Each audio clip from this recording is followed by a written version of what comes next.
हाँ, नमस्कार मित्रों आज मैं आप लोगों के लिए लेके आया हूँ कि बहुत ही शानदार मज़ेदार टॉपिक, जैसा कि आपको दिखाई दे रहा है, भाजकता के नियम यानी रूल ऑफ डिविजिबिलिटी। आज मैं आपको बताऊँगा इस वीडियो में कि कोई संख्या 2 से 3 से 5 से 10 से 7 से 11 से 13 से 17 से 19 से 25 से कैसे विभाजित होगी। ये यानी कोई संख्या इन संख्याओं से वो भाज्य है या नहीं, यानी इन संख्याओं को संख्या में भाग जा रहा है या नहीं जा रहा है, वो बात बताऊंगा। बने रहे पूरे वीडियो के अंदर। बहुत ही शानदार अपना ये टॉपिक है और बहुत ही शानदार ये क्लास होने वाली है। शानदार ये वीडियो है, बहुत ही यूजफुल वीडियो है।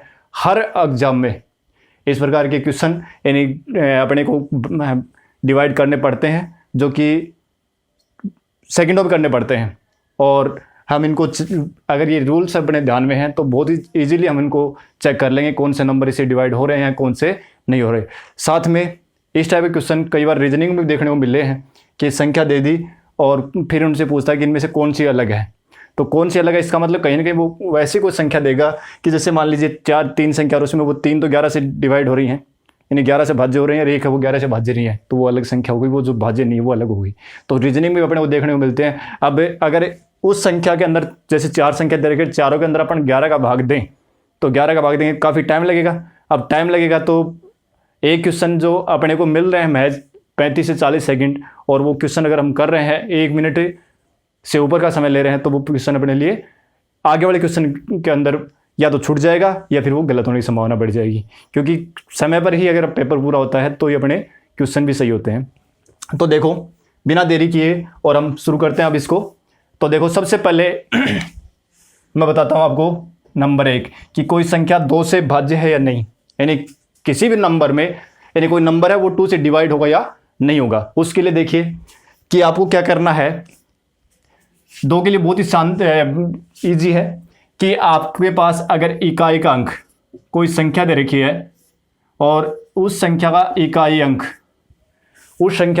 अंक या तो 0 हो या 2, 4, 6, 8, इनमें से कोई संख्या हो, यानी कोई संख्या और उसका इकाई अंक इनमें से कोई भी अंक हो, तो वो संख्या 2 से विभाजित होगी, अर्थात उसमें 2 का भाग जाएगा। जैसे मैंने लिख दिया कि भाई ये कोई संख्या लिखी मैंने, ये और ये लिख दिया, चलो 57,678 ये मैंने लिखा।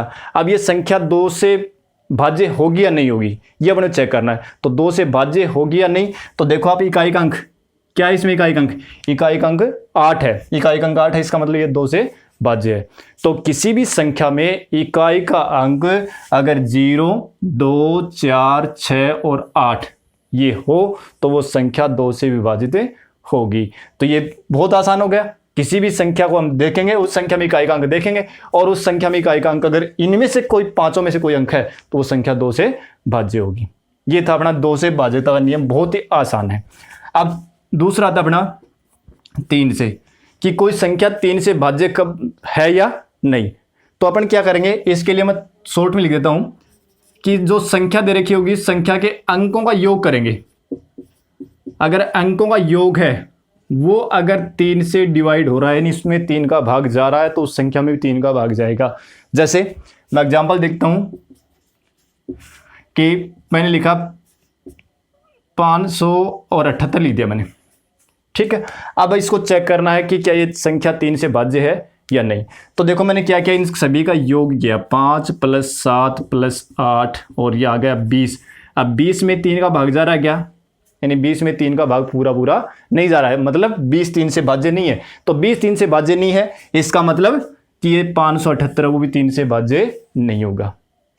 अगर यहां पर है और अपने पास जैसे मान लीजिए कि मैंने एक और लिख दिया होता है, यानी 5781 अगर मैं संख्या लिखता हूं, तो इसके अंकों का योग कितना होगा अपने पास से, वो ये होगा 21 हो गया। अब 21 में अगर हम 3 का भाग देते हैं तो अपने पास क्या आएगा, इसमें तो कोई यानी नेचुरल नंबर नहीं है, और इसमें कोई ना कोई अपने को क्या मिलेगा, नेचुरल नंबर मिलेगा। यानी नेचुरल नंबर का मतलब ये है कि पूरा भाग जाएगा। नेचुरल नंबर कल अपन ने पढ़े थे, प्राकृत संख्या 1, 2, 3, 4, 5, ठीक है, पूरी संख्या मिलेगी आपको। तो 20 में 3 का भाग देंगे तो वो दशमलव में आएगा, ठीक है। और 21 में 3 का भाग दें तो पूरा चला जाएगा, 3 × 7 = 21। तो 21 में 3 का भाग चला गया पूरा पूरा। तो इसका मतलब 21 है वो 3 से भाज्य हो गया। 21 क्या है? ये जो संख्या थी इसमें अंकों का योग है। तो कहने का मतलब ये हुआ कि कोई भी संख्या 3 से कब भाज्य होगी, उसके लिए आपको क्या करना है कि उस संख्या के अंकों का योग करना है, और अंकों का योग अगर 3 से भाज्य हो गया तो वो संख्या भी 3 से भाज्य होगी। और इसी के साथ दोस्तों याद रख लो 9 के लिए भी आपका यही नियम है। 9 के लिए भी यही है कि अंकों का योग करो, और अंकों का योग अगर 9 से भाज्य है तो वो संख्या भी 9 से भाज्य होगी। जैसे मैं लिखता हूं, ये संख्या लिख दी मैंने 5786। अब ये 9 से भाज्य है या नहीं, तो अपन वही तरीका अपने पास, जोड़ो भी इनको। कितना हो गया? 5 + 7 12 और 8 20, 20 और 6 26। अब 26 में 9 का भाग नहीं जा रहा, भाग देंगे 9 का तो अपने पास से नेचुरल नंबर नहीं आएगा, यानी पूरी संख्या नहीं आएगी, पूरा पूरा भाग नहीं जाएगा, नहीं जाएगा। इसका मतलब कि ये 9 से भाज्य नहीं है। तो ये इन अंकों का योग है वो 9 से भाज्य नहीं है, तो ये संख्या भी 9 से भाज्य नहीं होगी। ठीक है। अगर इसी संख्या में मैं यहां पर एक और लिख देता हूं, तो देखो अगर इनके अंकों का योग करते हैं तो सॉरी देखो अंकों का योग करते हैं तो वो बनता है अपने पास है 27, और 27 में अगर हम 9 का भाग देते हैं तो 9 का भाग चला जाएगा, 9 × 27 इन 3 बार चला जाएगा, पूरा पूरा जा रहा है।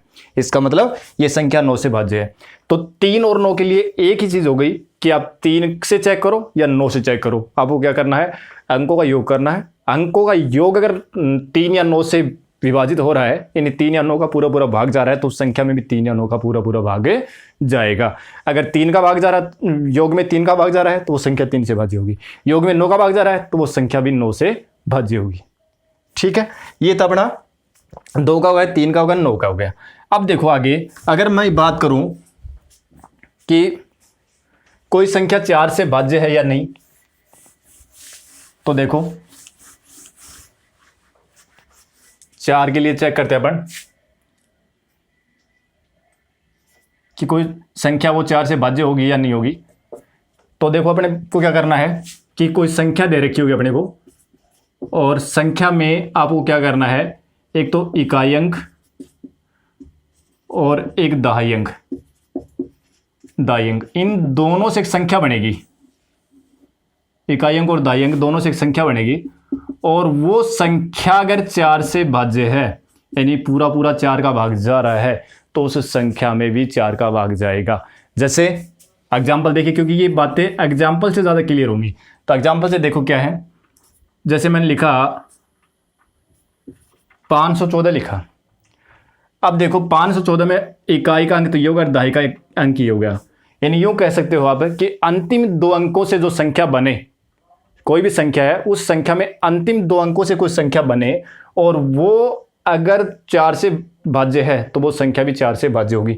तो देखो इस संख्या में अंतिम 2 अंकों से ये 2 है, और इनसे संख्या बन गई 14। अब इसमें 4 का भाग जा रहा है क्या? तो 4 का भाग नहीं जा रहा, इसमें 14 में 4 का भाग नहीं जा रहा, इसका मतलब 514 में भी भाग नहीं जाएगा।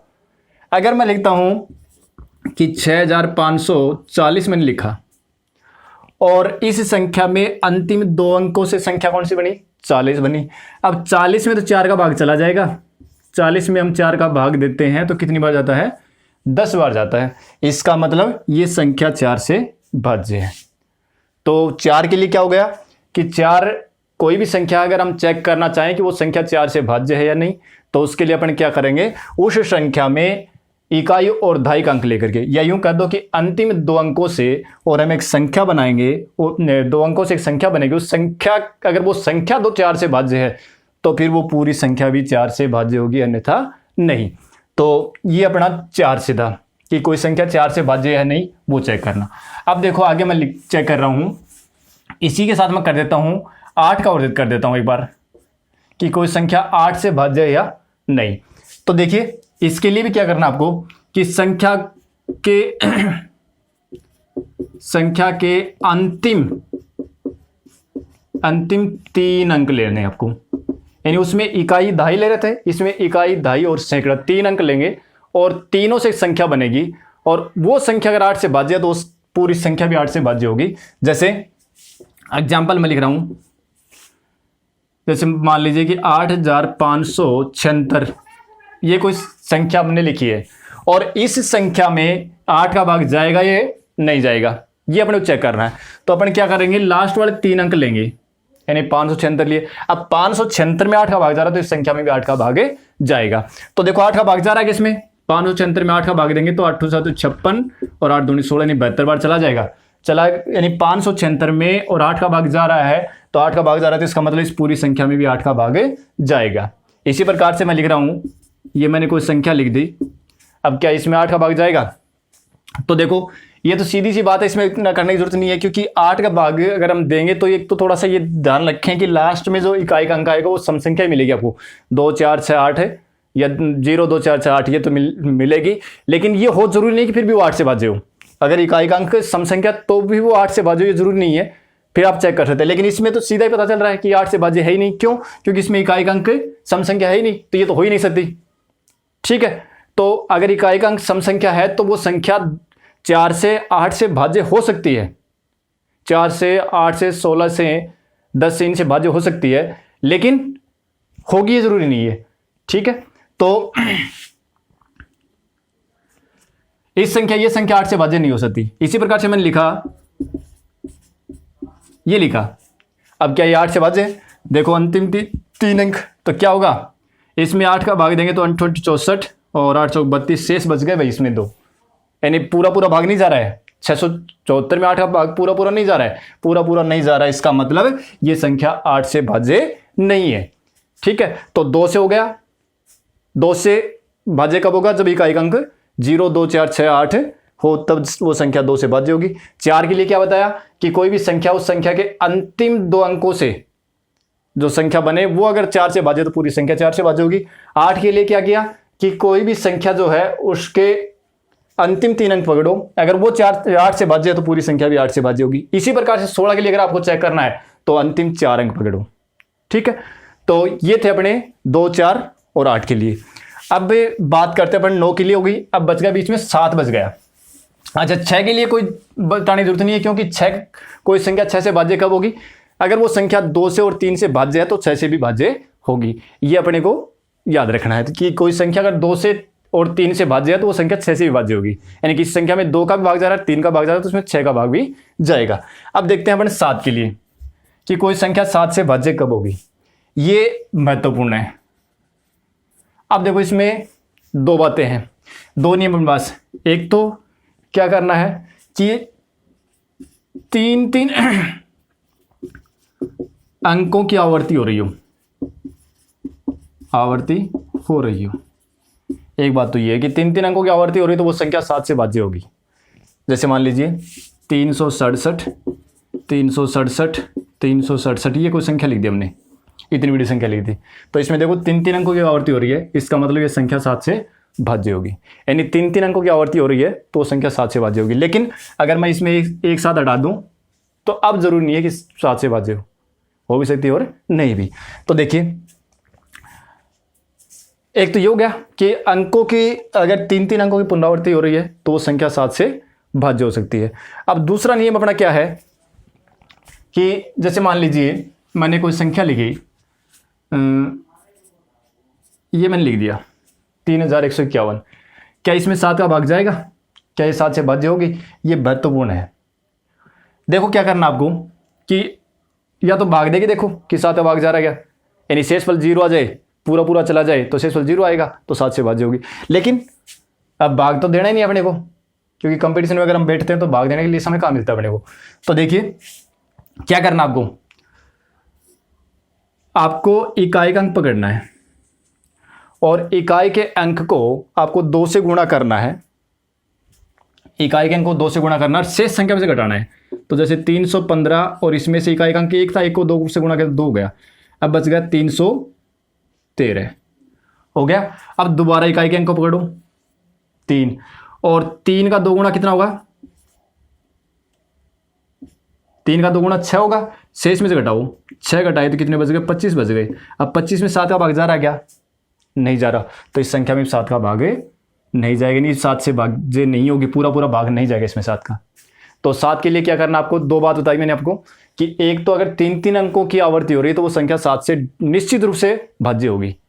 और अगर जैसे मान लीजिए कि कहीं अगर अपने को ऐसा मिल गया कि 367 और 367 ये आ गया, ठीक है, और उसके बाद में अपने पास ये आ गया, क्या ये संख्या 7 से भाज्य होगी?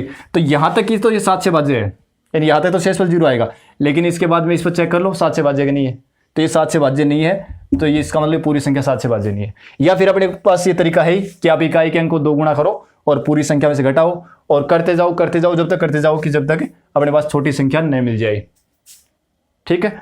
तो ये था अपना 7 से भाज्य होने के लिए नियम। एक एग्जाम्पल और लिख रहा हूं, देखो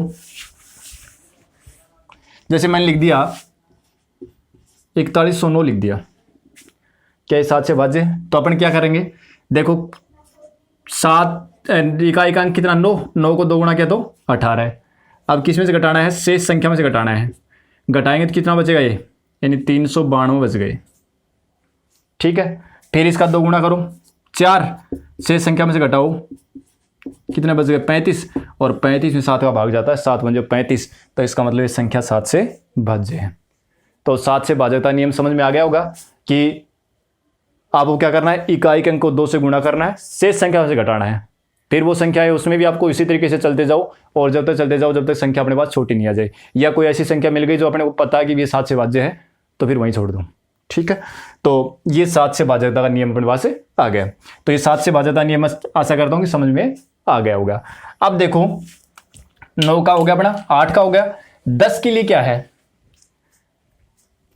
एक मैंने 5 का और छोड़ दिया 5, तो 5 का तो बिल्कुल नॉर्मल है, कोई संख्या है, संख्या का क्या हो, इकाई अंक, संख्या का इकाई अंक अगर अपने पास 0 और 5 हो तो वो संख्या 5 से भाज्य होगी, यानी इकाई का अंक 0 या 5 इनमें से कोई भी आ जाए तो उस संख्या में 5 का भाग जाएगा, तो बिल्कुल नॉर्मल सी बात है।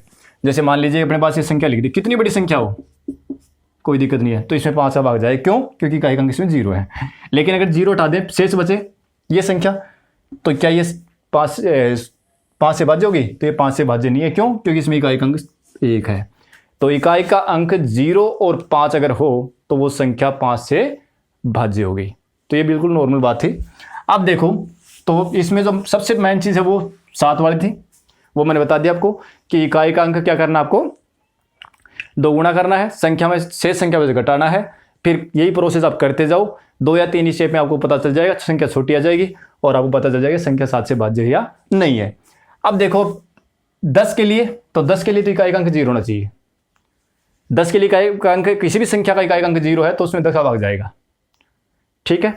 तो ये तो नॉर्मल सी बात है, आती हुई सभी को। अब देखो 11 की, एक ये बात अपने पास महत्वपूर्ण है 11 के लिए, यानी कोई संख्या 11 से कब भाज्य होगी, तो 11 से भाजकता नियम क्या होगा, 11 से भाजकता का नियम, भाजकता क्या, 11 से क्या आएगा, देखो जैसे कोई संख्या लिखी मैंने, ठीक है। अब इसमें क्या करना आपको, यहां से चलो आप एक एक छोड़ दे, एक तो इनका योग करो और इन शेष बचे इनका योग करो, तो इनका योग कितना हुआ, 5 और 6 11 और 2 13, और इनका योग कितना हुआ 12। अब इनका अंतर निकालो दोनों का, 13 - 12 यानी कितना आ गया, 1 आ गया, 1 आ गया, तो 1 में तो 11 का भाग नहीं जाएगा, तो इस संख्या में भी 11 का भाग नहीं जाएगा। क्या बताया मैंने कि आप एक एक संख्या को छोड़ दे जाइए, पहले इसको लो, फिर इससे एक छोड़ के दूसरी, तीसरी, फिर 5वीं, इस प्रकार से चलते जाओ, और दूसरे में आप दूसरी, चौथी, छठी और इस प्रकार से इन संख्याओं का योग करो, फिर दोनों योगों का आप अंतर निकालो, अगर उसमें 11 का भाग जा रहा है तो वो संख्या में भी 11 भाग जाएगा, नहीं तो नहीं जाएगा। और देखो मैं और लिख रहा हूं, ये कुछ संख्या लिखी मैंने, अब इसमें क्या करना आपको, ऐसे चलो पहली, तीसरी, 5वीं और 7वीं, ठीक है। इनका योग कितना हुआ, 1 6 1 7 7 0 7 और 3 10, ये 10 हो गया। अब इनका योग करो, 7 और 5 12 और 1 13, इन दोनों का अंतर निकालो, तो 13 - 10 कर लो या 10 - 13 कर लो, एक ही बात है, 3 आ गया, तो इसमें 11 का भाग नहीं जाएगा, ठीक है। तो इस संख्या में 11 का भाग नहीं जाएगा, क्यों, क्योंकि इनका जो अंतर है उसमें 11 का भाग नहीं जा रहा है। अंतर 0 आ जाए या उसमें 11 या 0 आएगा तो 11 का भाग जाएगा, 0 में तो सभी का भाग जाता है, ठीक है, तो अगर इसके अंतर में 11 का भाग जा रहा है तो संख्या भी 11 से भाज्य होगी। तो ये बात बढ़िया थी, 11 से भाज्यता नियम समझ में आ गया होगा कि आप इस प्रकार चलते जाओ, दिमाग को यही सेट करो, इस प्रकार चलते जाओ, पहली, तीसरी, फिर पाँचवीं, फिर सातवीं, फिर नौवीं, इस प्रकार से संख्या को जोड़ लो, फिर दूसरी, चौथी, छठी, आठवीं, इस प्रकार से संख्या अंकों का योग कर लो, और फिर दोनों का जो योग है उन योग में दोनों का अंतर निकाल लो। दोनों का अंतर अगर 11 से भाज्य तो वो संख्या भी 11 से भाज्य होगी। समझ में आ गया होगा मेरे जा रहे। अब देखो अपन आगे बढ़ते हैं, इसके बाद में आता अपना 13 के लिए, ये भी इंपॉर्टेंट है, यानी 13 से भाज्यता का नियम, ये भी महत्वपूर्ण है। तो कोई भी संख्या वो 13 से भाज्य कब होगी, ये भी महत्वपूर्ण है। देखो क्या करना आपको 13 से भाज्यता के नियम के लिए, जैसे मान लीजिए मैंने कोई संख्या लिखी, ये संख्या लिख दी। अब क्या ये संख्या 13 से भाज्य है, यानी इसमें 13 का भाग पूरा पूरा जाएगा। तो देखो अपन कैसे चेक करेंगे, जैसे 7 में चेक किया था उसी प्रकार है, लेकिन अब की बार थोड़ा सा चेंज है। क्या करना है, इसमें इकाई के अंक को आपको 4 से गुणा करना है। क्या करना है, यानी इकाई अंक को क्या करना है, इकाई अंक गुणा 4, इकाई अंक गुणा 4, यानी इकाई के अंक को 4 से गुणा करना है, और फिर शेष जो संख्या बचती है ना उसमें जोड़ना आपको, शेष संख्या में जोड़िए। यानी ये प्रोसेस अपना लो आप और अपनाते जाओ, अपनाते जाओ। जब आपके पास छोटी संख्या मिल जाए तो आप देख लो वो 13 से भाज्य तो वो संख्या 13 से भाज्य होगी, अन्यथा नहीं होगी। देखो मैं वही तरीका अपना रहा हूँ। देखो इकाई का अंक 6 है, 6 का 4 गुणा कितना हो जाएगा, 6 चौके 24 हो गया। अब ये क्या है, शेष संख्या 315 है, 3 से 15 को इनको जोड़ो, कितना हो गया, 5 और 4 9 3 339 हो गए। अब भी संख्या थोड़ी बड़ी है, चलो और कर लेते हैं आगे। 9 का 4 गुणा कितना हुआ, यानी 9 गुणा 4 तो 36 हो गए, और शेष कितने बच गए, 33, कितने हो गए भी, 69। ठीक है, वैसे 13 का भाग जा रहा है क्या इसमें, 13 का भाग नहीं जा रहा है। अब देखो क्योंकि 13 पंजे 65 होते हैं, 13 का भाग नहीं जा रहा, 13 का भाग नहीं जा रहा, इसका मतलब 3156 में भी 13 का भाग नहीं जाएगा। तो 13 के लिए भाज्यता नियम क्या होगा अपना, कि इकाई के अंक कोई भी संख्या लो, कोई भी संख्या, उसको अगर आप 13 से भाज्य चेक करना चाह रहे हो तो आप इकाई के अंक को 4 से गुणा करो। 4 से गुणा करने के बाद में जो भी संख्या बनती है उस संख्या में आप शेष जो संख्या बची उसको जोड़ दो और चेक कर लो कि वो 13 से भाज्य है क्या। तो ये संख्या बड़ी आए तो फिर यही प्रोसेस आप नीचे तक अपनाते जाओ। तो देखो मैंने दो बार, ये जो प्रोसेस थी वो 2 बार अपनाई है। एक बार यहाँ किया था मैंने, फिर दूसरी बार यहाँ किया है, और संख्या अपने पास ये आई 69। छोटी संख्या है, 69 में अपने को पता है कि 13 का भाग नहीं जाता, इसलिए इस संख्या में भी 13 का भाग नहीं जाएगा। और देखो मैं एक एग्जाम्पल और दे रहा हूँ आपको। देखो 8541, क्या इसमें 13 का भाग जाएगा? तो देखो अपन चेक करेंगे, इकाई के अंक को 4 से गुणा करो भाई, तो 1 गुणा 4, और फिर शेष संख्या में इसे जोड़ना है, ये लो, तो 4 एकम 4 तो ये हो गई, और 854 ये हो गई, तो कितने हो गए ये 858 हो गए। ठीक है, अब संख्या बड़ी है अभी। फिर देखो आप इसको करो, 8 को 4 से गुणा करोगे तो 8 चौक 32, शेष 85 है, और 32 इनको जोड़ोगे तो ये कितना आ गया 7, और 8 3 11।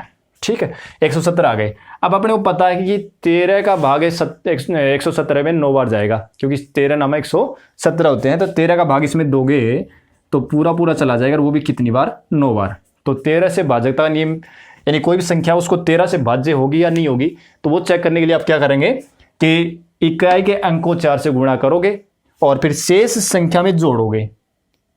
ठीक है, और जो संख्या है वो चेक करो 13 से भाज्य है। फिर यही प्रोसेस आप अपनाते जाओ, और जब छोटी संख्या आ जाए, जैसे मान लीजिए मैंने 2 बार अपनाई थी प्रोसेस, यहाँ पहले 4 से गुणा किया, फिर शेष में जोड़ा, फिर मैंने यहाँ 4 से गुणा किया और शेष में जोड़ा, तो अपने पास 117 आ गए थे, और 117 में 13 का भाग जा रहा है अपने पास 9 बार। तो ये संख्या जो 8541 है ये भी अपनी 13 से भाज्य होगी।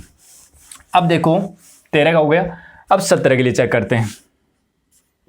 17 से क्या होगा, तो 17 से भाज्यता नियम में क्या करना आपको कि उसी तरीका बना वही का वही होगा।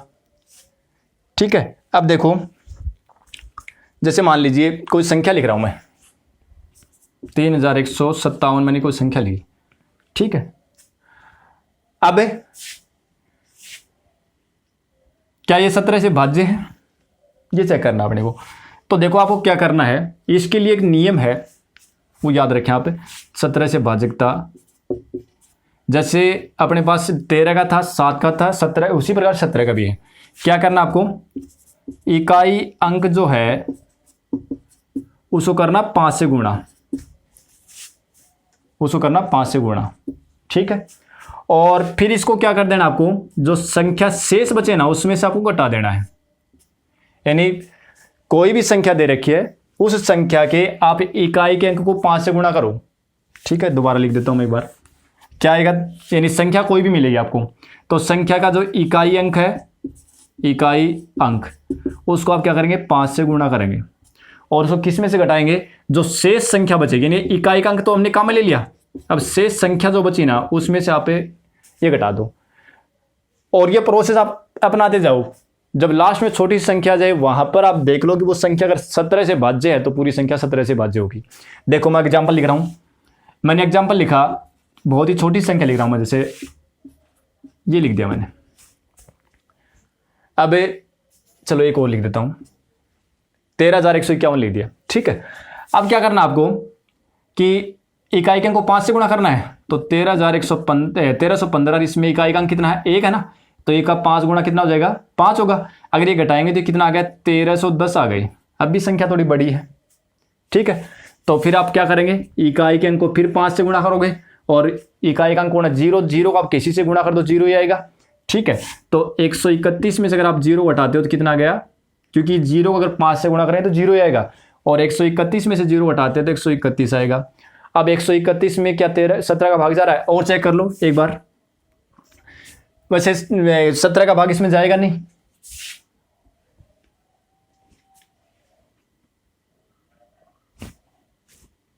सत्रह संत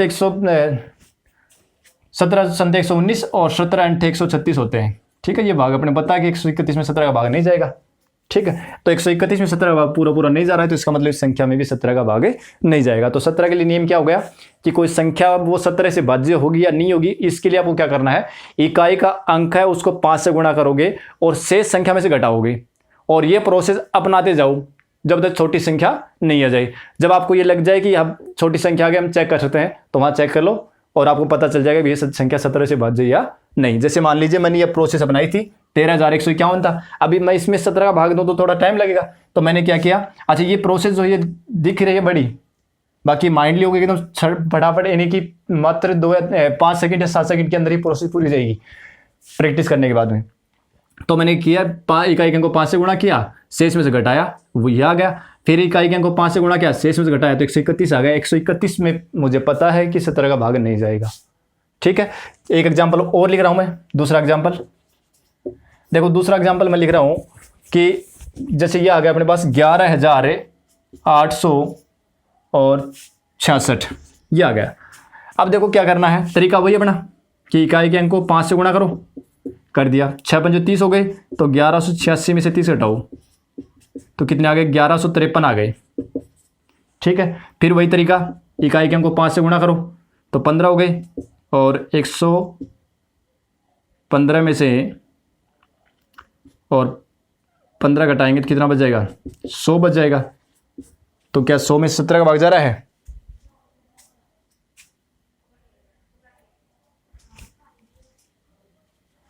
देखो 11,866 और इकाई को 5 से गुणा किया, 5 के 30 घटाया तो अच्छा ये था अपने पास से 1186 था, 1186 में से 30 घटाएंगे तो 1156 बचेंगे, ठीक है। और फिर इसको 5 से गुणा करो तो 30 हो गए, 30 इसमें घटाओगे तो ये कितने बच गए, 115 में से 30 घटाओगे तो 85 बच गए। और पता है 85 में 17 पर 85 17 का भाग जाता है, तो इस संख्या में भी 17 का भाग जाएगा, ठीक है। समझ में आ गया मेरे साथ से। तो इकाई के अंक को 5 से गुणा करो, फिर शेष संख्या में से घटाओ, और ये प्रोसेस अपनाते जाओ जब तक संख्या छोटी नहीं आ जाए। और जब अपने को पता लग जाए कि वो संख्या 17 से भाज्य है तो पूरी संख्या 17 से भाज्य होगी, अगर वो संख्या 17 से भाज्य नहीं है तो पूरी संख्या 17 से भाज्य नहीं होगी। तो ये था अपना 17 से भाज्यता नियम। अब 19 से और चेक करते हैं कि कोई संख्या 19 से भाज्य कब होगी।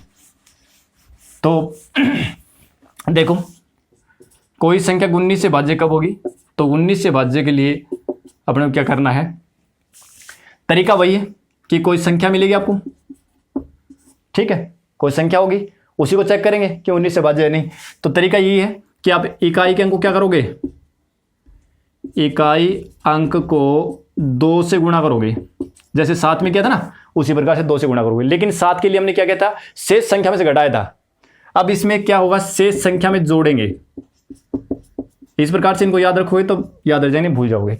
तो इकाई के अंक को 2 से गुणा किया, ठीक है, और फिर शेष संख्या में जोड़ दिया। अगर वो 17 से भाज्य है, यानी ये प्रोसेस अपन करते जाएंगे और संख्या अपने पास छोटी मिलेगी। अगर वो 19 से भाज्य है तो पूरी संख्या 19 से भाज्य होगी, ठीक है, अन्यथा नहीं। और 7 के लिए हमने क्या किया था, ये घटाया था, ठीक है। तो देखो, जैसे मैंने संख्या लिखी, ये लिख दिया मैंने 1352 लिख दिया, ठीक है। अब क्या करना है, क्या है, इनको आपको क्या करना है, 2 से गुणा करना है। तो 135 तो शेष बच गए और इसमें 4 जोड़ दो, कितने हो गए, 139 हो गए, ठीक है। अब 19 का भाग जा रहा है क्या, 19 अंत 133 होते हैं, नहीं जाता, 19 अंत 133 19 अंत 152 होते हैं, तो 19 का भाग नहीं जा रहा, इसका मतलब ये संख्या वो 19 से भाज्य नहीं है। एक एग्जाम्पल मैं दूसरा और लिख रहा हूँ, एग्जाम्पल दूसरा लिख रहा हूँ मैं।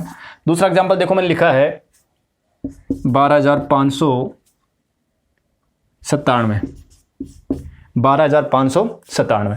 तो 12,597 में तरीका वही, क्या, इकाई के अंक को 2 से गुणा करो, तो अपने पास कितना बचेगा, 1259 तो बच गए शेष संख्या, और इसका 2 गुणा कितना हो गया, 14। जोड़ो इनको, कितने हो गए, 1200 और 73 हो गई, 1273 हो गई। अब क्या करना है, फिर आप क्या करेंगे, यानी 1273 आ गए। अब इसके लिए फिर वही तरीका, 2 से गुणा करो। 127 तो पहले से है अपने पास, और इसका 2 गुणा कितना, अच्छा हो गया, तो 133 हो गई। और अपने को पता है कि 19 का भाग 133 में जाता है, 19 अंत 133 होते हैं, यानी 19 का भाग जा रहा पूरा पूरा, तो इसका मतलब इस संख्या में भी 7 का भाग है, 19